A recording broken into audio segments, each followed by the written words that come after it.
deus, de origem assírio-babilônico. Seu nome significa grão, por isso, era associado à fertilidade. Um dos símbolos que o representavam era o peixe, como forma de multiplicação. Divindade também cultuada pelos cananeus e filisteus. Conheça um pouco da história de Dagon.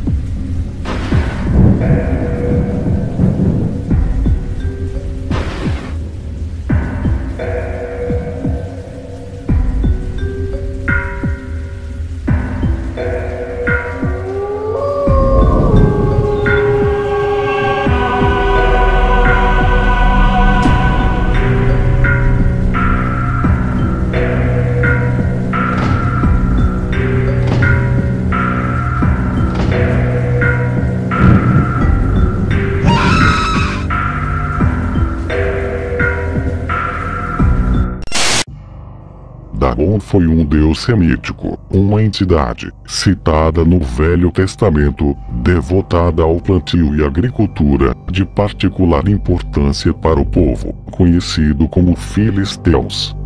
Povo cujos ancestrais migraram de Creta para a costa da Palestina. Dagon era o deus da fertilidade, da abundância e das colheitas. Quando ele estava satisfeito, abençoava seus seguidores com colheitas abundantes, que mantinham longe as privações. Dagon também figurava em conceitos de vida após a morte. Os filisteus eram originalmente devotos da Grande Mãe, mas adotaram o culto a Dagon após a invasão de Canaã, em 1137 a.C. No panteão cananita, Dagon era o pai de Baal e só estava abaixo de El, como deus supremo daquele povo. Há registros de seu nome, datando da terceira dinastia de Ur, que era uma cidade suméria, cerca de 25 séculos antes de Cristo. A iconografia representa Dagon como uma entidade marinha, tendo a parte superior do corpo de homem e da cintura para baixo, sendo peixe. Em outras representações, ele é um homem com o corpo coberto de escamas, capaz de respirar e assim viver no fundo do mar. Mas, porque uma divindade ligada aos campos e plantios seria associada ao mar? Sempre houve muita controvérsia sobre esse tema. Historiadores acreditam que a associação se deu pelo nome Dagon, derivar da palavra hebraica Dag, que significa peixe. A partir de seu nome, Dagon teria ganho o status de entidade marinha. Alguns estudiosos, no entanto, defendem que Dagon só ganhou uma representação aquática a partir do momento em que passou a ser intimamente associado à deusa Derceto, uma entidade que reinava sobre os rios e lagos, e que era retratada com o corpo de peixe. Quando Dagon se tornou consorte de Derceto, ele também passou a ter feições marinhas, e teria recebido domínio sobre os mares. A imagem de Dagon, na forma de homem-peixe, porém, não é unânime. Existem moedas e documentos em que Dagon é representado como uma divindade terrestre, sem qualquer conotação marinha. Outra possibilidade é que Dagon tenha sido associado ao mar pelos fenícios, um povo com longa tradição náutica, que passou a adorar o deus na época em que se lançaram em incursões pelo Mediterrâneo. Os fenícios teriam transformado a entidade no patrono de suas viagens através de águas desconhecidas e mares perigosos. Há registros que citam os fenícios realizando sacrifícios de animais atirados ao mar, para garantir assim a bênção de Dagon. A adoração a Dagon foi bastante evidente na antiga Palestina. A religião era proeminente em cidades como Azotus, Gaza e Asquelon.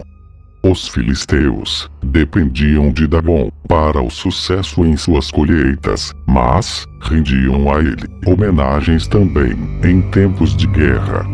Para agradá-lo, ofereciam sacrifícios de animais e orações em seus grandes templos. Seus sacerdotes usavam trajes cerimoniais, com escamas prateadas e grandes mitras na cabeça. Para seus deveres sagrados, usavam bacias de metal e facas curvas empregadas nos sacrifícios. O culto a Dagon permaneceu ativo até o século II da era cristã, quando o templo de Azotus foi destruído pelos Macabeus. A partir de então, a religião de Dagon começou a ser substituída por outras crenças, introduzidas pelos povos conquistadores. Os filisteus são citados em várias oportunidades na Bíblia, retratados como inimigos mortais do povo hebreu e uma constante ameaça a Israel. Segundo o livro de Samuel, a vitória sobre os filisteus era essencial para o estabelecimento do povo de Deus. Não é estranho, portanto, que essa religião tenha motivado severas críticas da parte dos autores bíblicos. Duas passagens importantes na Bíblia falam a respeito de Dagon e seus seguidores. Então os chefes dos filisteus se ajuntaram para oferecer um grande sacrifício em honra ao seu deus Dagon e para comemorar seus feitos, pois exclamavam: "Nosso Deus nos entregou nas mãos Sansão, nosso principal inimigo." E assim que o povo o avistou, passou a bradar louvores a seu Deus, dizendo: "Nosso Deus nos entregou nas mãos o nosso adversário, responsável pela destruição da nossa terra. Aquele que multiplicou o número dos nossos mortos." Com o coração cheio de júbilo, gritavam: "Trazei-nos Sansão, para que possamos nos divertir com ele." E assim, tiraram Sansão do cárcere, a fim de divertir todo o povo. Colocaram-no em pé entre as colunas do templo. Então, Sansão pediu ao jovem que o guiava pela mão: "Por favor, deixa-me apalpar as colunas em que se apoia o templo, pois preciso me encostar nelas." A casa de Dagon, o templo, estava repleto de homens e mulheres, e ali estavam reunidos todos os príncipes e líderes dos filisteus. Na galeria, havia cerca de 3.000 homens e mulheres, se divertindo com a presença de Sansão humilhado. Em um certo momento, Sansão ergue um clamor a Deus: "Ó soberano e eterno Deus, eu te invoco e suplico, dá-me força só mais esta vez, para que me vingue dos filisteus, pelos meus 2 olhos cegados, ó Senhor." Imediatamente, Sansão forçou as 2 colunas centrais, sobre as quais o templo todo se firmava. Apoiando-se nelas, tendo a mão direita numa coluna e a esquerda na outra, exclamou: "Que eu morra com os filisteus." Em seguida, ele as empurrou com toda a sua extraordinária força, e o templo desabou de uma só vez sobre os governadores e todas as pessoas que ali se reuniam. Portanto, Sansão matou mais gente no momento da sua morte do que em toda a sua vida. Livro dos Juízes, capítulo 16, versículos 23 ao 30. Depois de tomarem a arca de Deus, os filisteus a levaram de Ebenezer para a cidade de Asdod e a depositaram no templo, que eles dedicaram ao deus Dagon, ao lado de sua estátua.